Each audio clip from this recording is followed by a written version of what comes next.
Pak Menteri kalau mau, ya itu nggak bisa diwakilkan. Itu permintaan arus bawah itu. Iya, harus bawah. Pak Wamen ya, dengerin. Bu Rike? Ya, silakan. Saya sebenarnya pengennya ada Pak Menteri, Bu, tapi nggak apa-apa. Atau saya temenin ke belakang?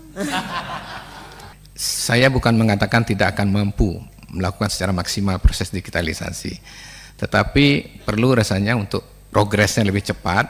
Kalau alat ukurnya adalah digitalisasi, misalnya ini adalah bisa mempercepat proses kemajuan koperasi, saya rasa ini perlu pelibatan Pak Menteri dengan pihak ketiga, universitas dan lain sebagainya untuk memperkuat dan pemahaman dan literasi para pengurus koperasi ini untuk paham terhadap digitalisasi. Terima kasih, saya pikir itu saja.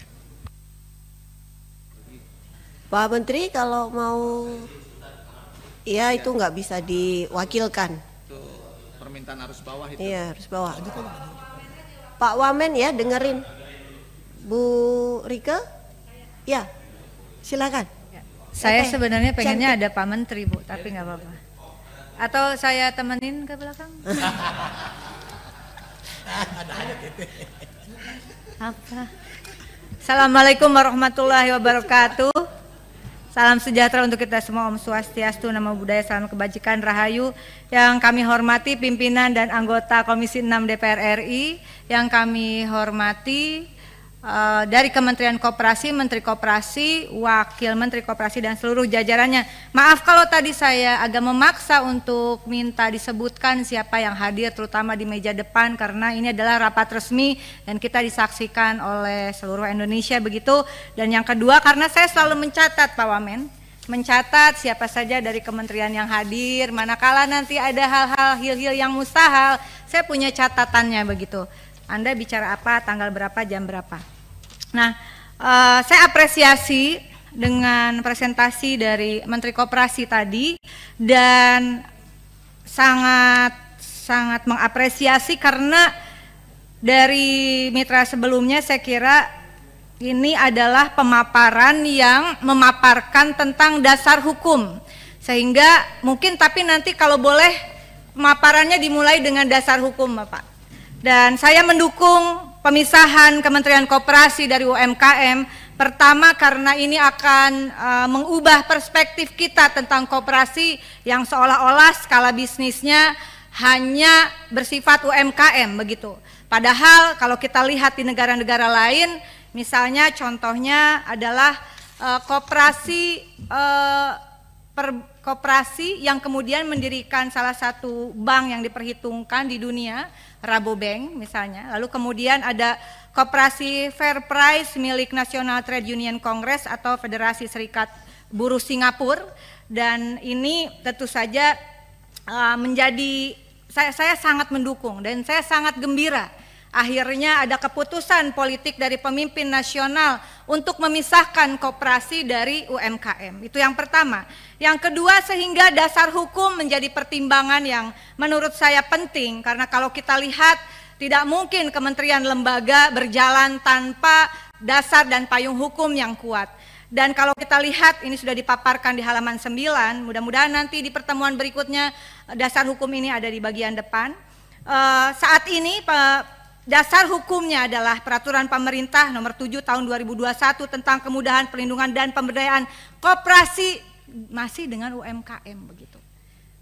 Yang ini, yang PP-nya masih dengan UMKM. Sehingga kehendak yang luar biasa dari Presiden Prabowo ini, rasanya kita juga perlu memperbaiki aturan atau regulasi. Saya masuk ke politik legislasi, dan politik legislasi kita tentu saja berdasarkan Undang-Undang Nomor 12 Tahun 2011 tentang pembentukan peraturan perundang-undangan. Di pasal 7 ada hierarkinya. Hierarki tentang pembentukan peraturan perundang-undangan dimulai dengan, betul sekali di sini, Undang-Undang Dasar tahun 1945 pasal 33 ayat 1. Perekonomian disusun sebagai usaha bersama berdasar atas asas kekeluargaan. Ayat 4-nya, perekonomian nasional diselenggarakan berdasarkan atas demokrasi ekonomi, dan seterusnya begitu. Dan yang luar biasa adalah ini pertama kali kementerian di dalam hierarki pasal 7 ayat 1 tersebut undang-undang dasar, lalu TAP MPR begitu, undang-undang, baru peraturan presiden, Perpu dan sebagai undang-undang atau Perpu, lalu kemudian peraturan presiden dan sampai peraturan daerah. Di ayat 2 hierarki memperlihatkan power dari setiap peraturan perundang-undangan, yang di bawah tidak boleh melampaui atau melanggar peraturan perundang-undangan di atasnya.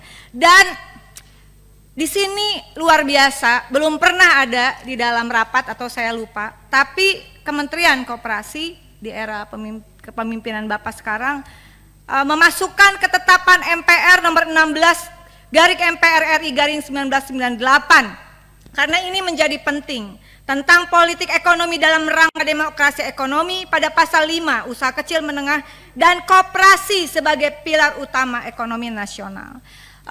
Ini menjadi konsideran hukum menimbang. Saya langsung masuk pada usulan. Politik legislasi, saya bedakan politik legislasi, politik anggaran, dan politik pengawasan. Bapak, kita harus bekerja cepat dalam, saya kira 100 hari kerja ini bisa dikerjakan simultan oleh tim di Kementerian Koperasi.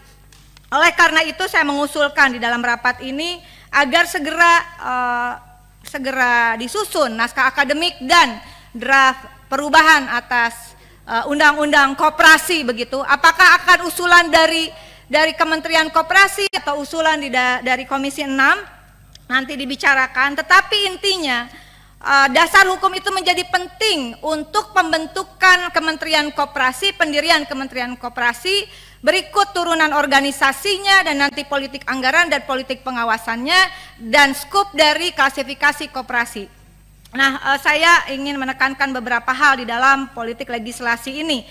Ada yang namanya, Bapak, nanti karena ada catatan-catatan penting di dalam Undang-Undang Cipta Kerja yang juga saya kritisi sebetulnya pada saat pembahasan, bahwa misalnya koperasi ini heavy-nya bukan pada investasi finansial, tetapi pada pembagian hasil terhadap anggota begitu. Dan bisa dilihat nanti di Cipta Kerja, marilah kita perbaiki di revisi Undang-Undang Koperasi. Sistem DAIFI ini menjadi penting, saya sampaikan, diusulkan oleh Dr. Charles Howard, mungkin bisa menjadi bagian naskah akademik. Sistem manajemen kebijakan pembagian keuntungan berdasarkan partisipasi pekerja dan konsumen, tidak hanya dari dasar investasi finansial. Pembagian keuntungan didasarkan atas transaksi lain seperti tenaga atau pikiran serta tanggung jawab jabatan dalam model koperasi pekerja. Pembelanjaan untuk koperasi konsumen dengan prinsip buy more, get more, dan kemudian hasil produksi untuk koperasi produsen, begitu. Dan kemudian yang kedua adalah pengambilan keputusan, tidak tertumpu pada satu orang, tapi juga dalam mengambil keputusan yang dasarnya adalah setiap orang sama. Dan prinsip ini saya kira mohon dibantu juga dari tim Kementerian Koperasi, sistem dengan dasar keadilan partisipatif dan dasar keadilan untuk semua. Itu menjadi penting, menjadi ruh dari revisi Undang-Undang Koperasi. Yang kedua adalah terkait politik anggaran. Politik anggaran, usulan tambahan anggaran 2025 untuk program 1,7 triliun sekian, untuk kesekjenan 440 miliar sekian, total usulan anggaran adalah 2, sekian triliun begitu.